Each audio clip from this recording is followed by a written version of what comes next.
हजरत इब्राहीम अलैहिस्सलाम दावत हक पहुंचाते थे, ये अकड़ता था, मगर याद रहे जो भी अकड़ता है अल्लाह उसको पकड़ता है। हजरत इब्राहीम अलैहिस्सलाम उस शख्सियत का नाम है मेरे अजीजों। अभी कुर्बानियां होंगी ना, हजरत इब्राहीम हजरत इस्माइल अलैहिस्सलाम की याद आएगी। कौन हजरत इब्राहीम अलैहिस्सलाम? पूरी दुनिया में जब कोई खुदा का नाम लेने वाला नहीं था, अकेले हजरत इब्राहीम अलैहिस्सलाम अल्लाह की तौहीद का ऐलान कर रहे थे। अकेले हजरत इब्राहीम अलैहिस्सलाम अल्लाह की तौहीद, अल्लाह की वैदानियत का ऐलान कर रहे थे, दुनिया को बता रहे थे अल्लाह एक है, बुतों के आगे सर न झुकाओ, सर झुकाना है तो मालिक हकीकी की बारगाह में सर झुकाओ। नमरूद के दरबार में मुनाजरे भी हुए, क्योंकि सबको नागवार गुजरी ना ये बात, और नमरूद तो खुद को खुदा कहलवा रहा था। वो कहने लगा, ऐ इब्राहीम तुम कौन से खुदा की बात करते हो, खुदा तो मैं हूं। कहने लगा, इब्राहीम बताओ तुम्हारा खुदा क्या कर सकता है? हजरत इब्राहीम अलैहिस्सलाम ने फरमाया, मेरा खुदा वो है जो जिंदगी का भी मालिक है, मौत का भी मालिक है। जिंदगी भी देता है, मौत भी देता है, मौत और हयात का मालिक है। और कुरान में फरमाया गया ना, अल्लज़ी खलक़ल मौत वल हयात लियब्लुवकुम अय्युकुम अहसनु अमला। जिंदगी मौत का मालिक अल्लाह है। हजरत इब्राहीम अलैहिस्सलाम ने फरमाया, मेरा खुदा वो है कि जो जिंदगी भी देता है, मौत भी देता है, जिंदगी का मालिक है, मौत का मालिक है। नमरूद कहने लगा, ये काम तो मैं भी कर सकता हूं। इसने दो कैदियों को बुलाया, एक वो जिसे सजाए मौत सुनाई गई थी, एक वो जिसे आजादी का हुक्म सुनाया गया था। तो जिसको आजादी मिली थी उसको इसने मौत की सजा सुना दी, जिसको मौत की सजा मिली थी उसको इसने आजाद कर दिया। कहने लगा, ऐ इब्राहीम देखो, जिसकी मौत का ऐलान हो चुका था उसे मैंने जिंदगी दे दी, और जिसकी जिंदगी तय थी उसे मैंने मौत दे दी। कहने लगा, जिंदगी और मौत तो मैं भी दिया करता हूं, तो ये तो कोई बात नहीं हुई। मगर वो नादान जानता नहीं था, वो नादान बेखबर था, उसे खबर नहीं थी कि जिंदगी और मौत का मालिक हकीकी तौर पर अल्लाह है, जिंदगी देने वाला खुदा है। खुदा जब जिंदगी देता है तिनको में जान डाल देता है। खुदा जब जिंदगी देता है मुर्दों को दोबारा जिंदा कर दिया करता है। खुदा का जिंदगी देना यह है कि उसने इंसान को मिट्टी से पैदा कर दिया, उसने इंसान को मिट्टी से बना दिया, उसने लफ्ज़े कुन से कायनात को पैदा कर दिया। और कैसे पैदा किया? उसने इरादा किया। उसका इरादा भी कैसा? अल्लाह ताला का कुरान कहता है उसका इरादा कैसा? व इज़ा अरादल्लाहु शैअन अन यक़ूल लहू कुन फयकून।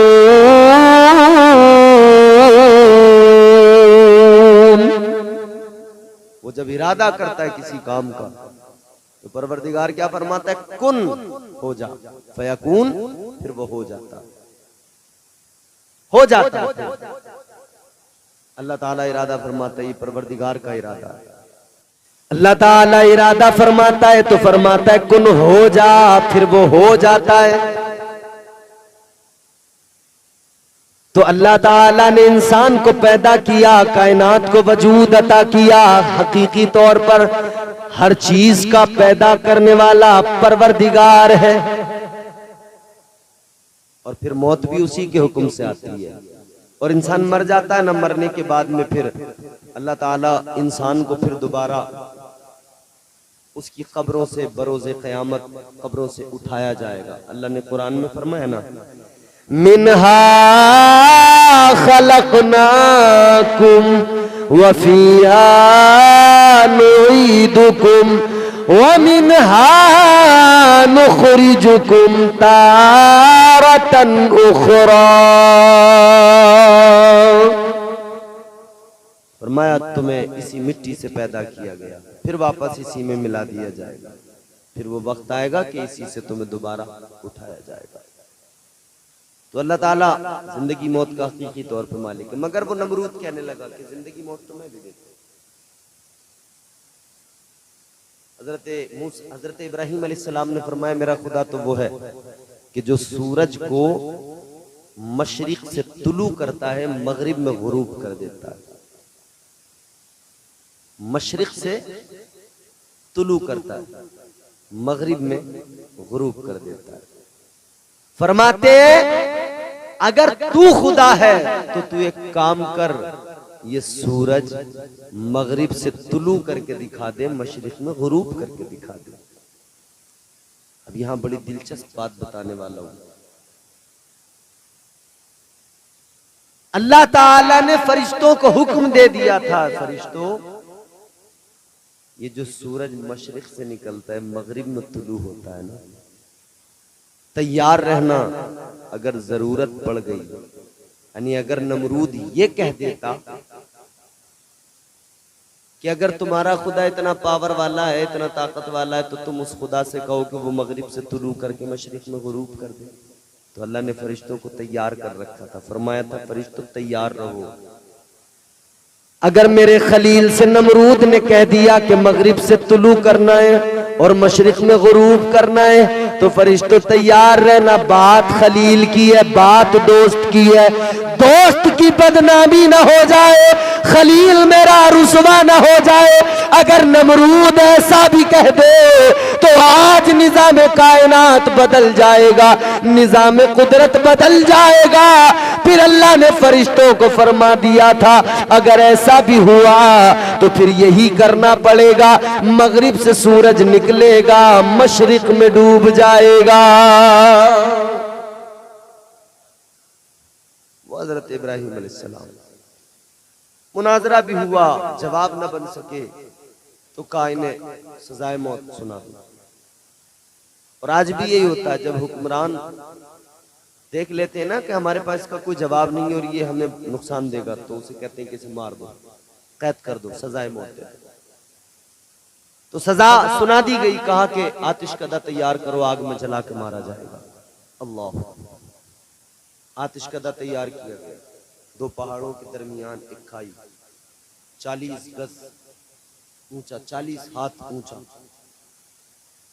इतना बड़ा, इतना तवील वो आतिशकदा तैयार हुआ।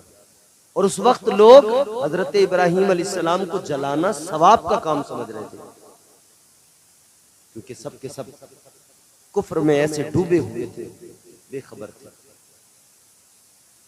औरतों का हाल ये था कि औरतें अल्लाह के खलील को जलाने को सवाब का काम समझ रही थी। कह रही थी अगर हमारे बच्चे को शिफा मिल गई तो हम इतनी लकड़ियां ले जाकर आतिशकदे में डालेंगे इब्राहिम को जलाने के लिए। मन्नतें मानी जा रही थी। लोग कहते थे अगर हमारा फला काम हो गया तो इतनी लकड़ियां ले जाकर आतिशकदे में डालेंगे इब्राहिम को जलाने के लिए। ये सारे के सारे इसको सवाब का काम समझ रहे थे।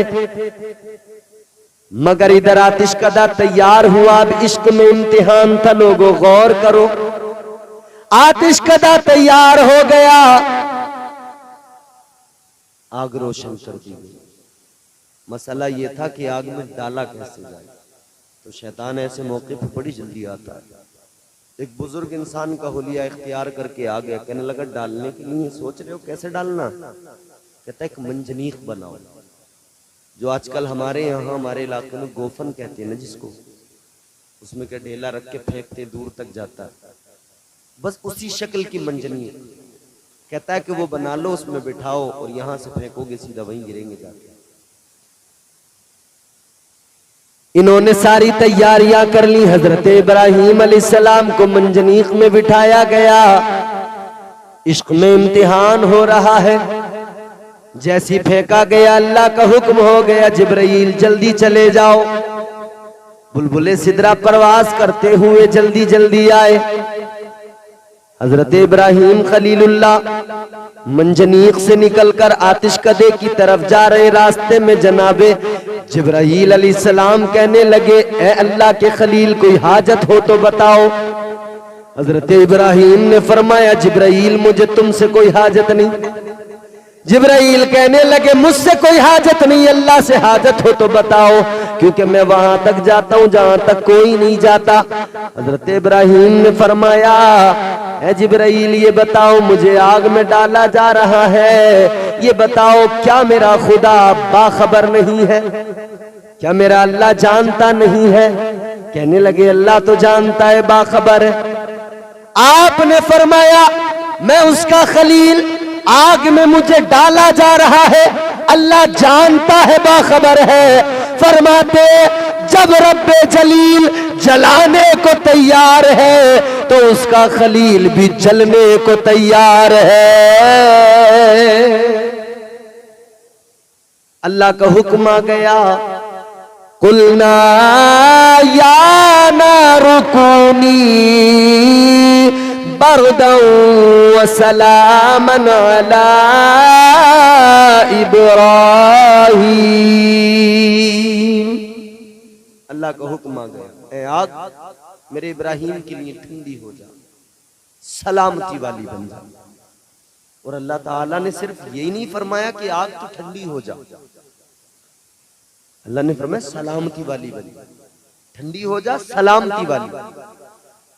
क्योंकि मुफस्सिरीन इकराम फरमाते हैं अगर आग को अल्लाह हुक्म दे देता बस इतना ही कि ठंडी हो जा, तो आग ठंडी हो जाती, और हो सकता था कि इतनी ज्यादा ठंडी हो जाती, इतनी ज्यादा ठंडी हो जाती कि उस ठंड की वजह से हजरत इब्राहिम अलैहिस्सलाम को तकलीफ पहुंचती, नुकसान पहुंचता। तो कभी कभी ठंड की ज्यादती भी इंसान को मार देती है, तकलीफ पहुंचाती है। तो अल्लाह ने फरमाया सिर्फ ठंडी नहीं होना है, सलामती वाली, जिसमें मेरा इब्राहिम सुकून से आराम से रहे। तो अल्लाह ताला का हुक्म आ गया, वो आतिश कदा गुलजार बना दिया अल्लाह ने, आतिश कदा गुलजार बन गया हजरत इब्राहिम। और इनका तो दोबारा फिर इम्तिहान हुआ, हजरत इब्राहिम अलैहिस्सलाम का फिर इम्तिहान हुआ। अल्लाह ने फरमाया अपना चहीता लाडला बेटा जो है ना मेरी राह में कुर्बान कर दो। हजरत इब्राहिम अलैहिस्सलाम ने गुरेज नहीं किया। शैतान ने बड़ा बहकाया था, कहता था बाप हो बेटे की गर्दन पे छुरी चलाओगे, कोई बाप ऐसा करता है? हजरत इब्राहिम अलैहिस्सलाम ने फरमाया था मरदूद दफा हो जा, ये बेटा इस्माइल अल्लाह ने अता किया है, एक इस्माइल क्या 1000 भी होते तो अल्लाह की रजा के लिए 1000 को भी कुर्बान कर देता। ये जवाब हजरत इस्माइल अलैहिस्सलाम ने दिया था। कहा था शैतान ने कि तुम्हारे अब्बा तुम्हें ज़िबा करने ले जा रहे हैं, तो कोई बाप बेटे को ज़िबा करता होगा कि नहीं, तुम्हारे रब का हुक्म है। हजरत इस्माइल बच्चे थे मगर कहते रब का हुक्म है। फरमाते रब का हुक्म है तो इस्माइल पे एक जान 1000 भी होती तो 1000 बार भी इस्माइल ज़िबा होने को तैयार था। गर्दन पे छुरी रख दी, अल्लाह ताला ने दुम्बा भेज दिया। कहने का मकसद ये है फिर हजरत इब्राहिम अलैहिस्सलाम के ये इम्तिहानात होते रहे। 105 साल का जमाना लग गया इन इम्तिहानात से गुजरते गुजरते गुजरते गुजरते 105 साल का जमाना लग गया। तब जाके फिर वो नमरूद जो था ना, नमरूद बड़ा ताकतवर बनता था ना, एक मच्छर अल्लाह ने भेजा, वो एक मच्छर से अल्लाह ने उसका खात्मा कर दिया। अल्लाह ताला चाहे तो मच्छर से मार दे, अल्लाह ताला बचाने पे आए तो मकड़ी के जाले से बचा ले। चेहरा कमर का अब्र से काला करा दिया। ये जो चांद है ना बड़ा इतराता है अपने हुस्न पे, मगर एक बादल का टुकड़ा आता है इसके सारे हुस्न को ढक लेता है, काला कर देता है। चेहरा कमर का अब्र से काला करा दिया, जुगनू से तूने मौला उजाला करा दिया। जब भी हिफाजतों पे करम आ गया तेरा, मकड़ी से गारे शोर में जाला करा दिया। तो ये आज जो कुफ्र की आंधी चल रही है ना, लोग मुर्तद हो रहे हैं, खाइफ ना होना इनसे, ईमान मजबूत रखें, हुजूर से मोहब्बत सच्ची करें, फिर दुनिया एक तरफ और ये इश्क की ताकत एक तरफ, मोहब्बत की ताकत एक तरफ। जमाना एक दिन आएगा ये जितने भी फितने हैं ना सब खुद ब खुद ठंडे हो जाएंगे, अल्लाह ताला इन्हें जलील कर देगा, ये सब रुसवा हो जाएंगे। हम अपने आप को दुरुस्त कर लें, हम अपनी जिंदगियां बदलें।